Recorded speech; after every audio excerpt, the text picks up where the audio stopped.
মৰমৰ দশমমান শ্ৰেণীৰ ছাত্ৰ ছাত্ৰীসকল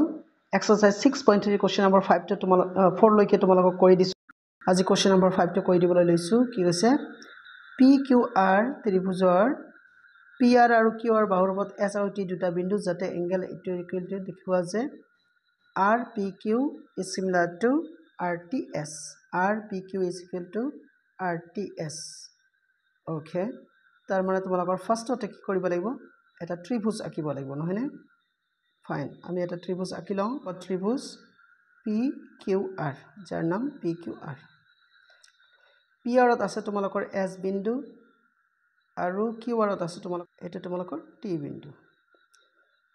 তেনেহলে আমাক এইটো সংযোগ কৰিব লাগিব এইটো কোণ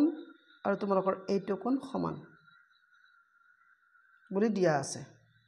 এই দুটা কোণ যদি সমান দিয়া আছে তেনেহলে আমাক প্ৰমাণ কৰিব লাগিব যে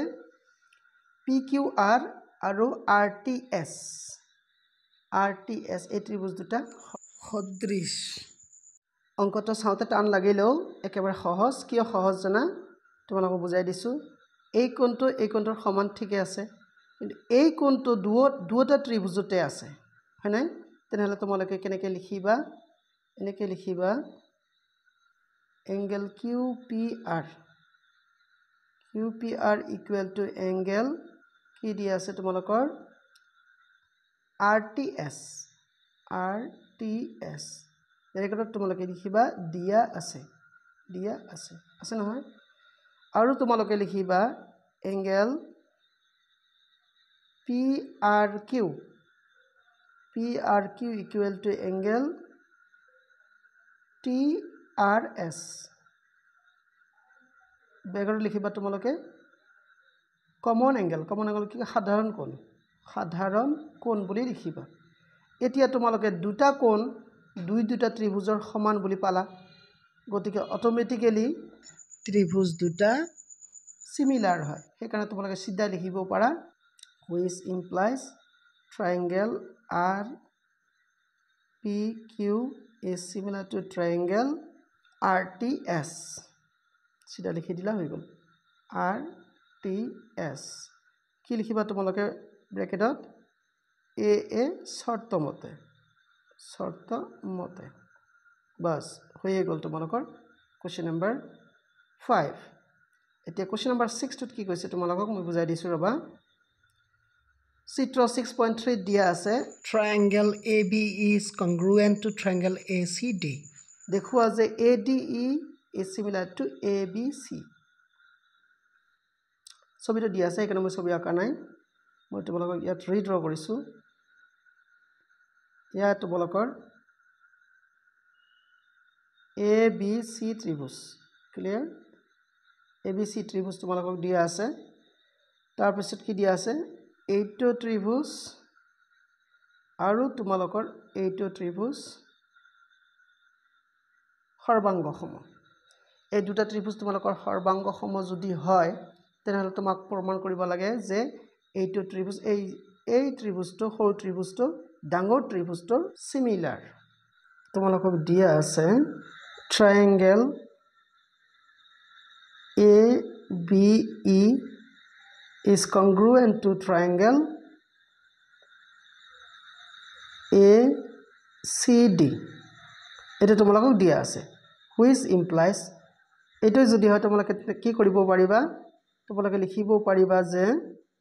এইটো বাহুৰ সমান তাৰ মানে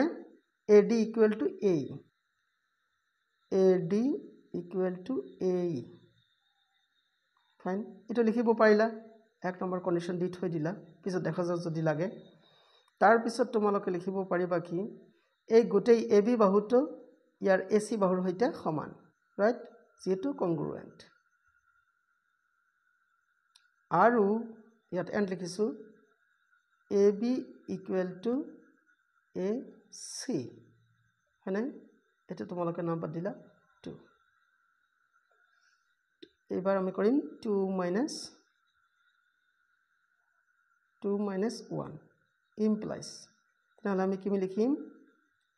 AB minus AD লিখিম equal to ইফালে লিখিম AC minus AC minus AE লিখিলো নহয় এটা তোমালোকে আজ দিলে ভাল আচ্ছা এতিয়া তোমালোকে ছবিৰ পৰা চোৱা এই গোটেই বাহুটোৰ পৰা যদি তোমালোকে এইখিনি বাহু তোমালোকে বাদ দিয়া তোমালোকে পাবা BD ঠিক তেনেকৈ ইয়াৰ ইফালৰ পৰা বাদ দিলে তোমালোকে পাবা CE তেনেহলে আমি লিখিম which again implies AB minus AD জায়গাত আমি লিখিম এবাৰ BD আৰু ইফালে লিখিবা তোমালোকৰ CE লিখিলা এটা তোমালোকে নাম্বাৰ 3 দিলা এতিয়া তোমালোকে 1 ক 3 দি ডিভাইড কৰিলা 1 divided by 3 1 divided by 3 কৰিলা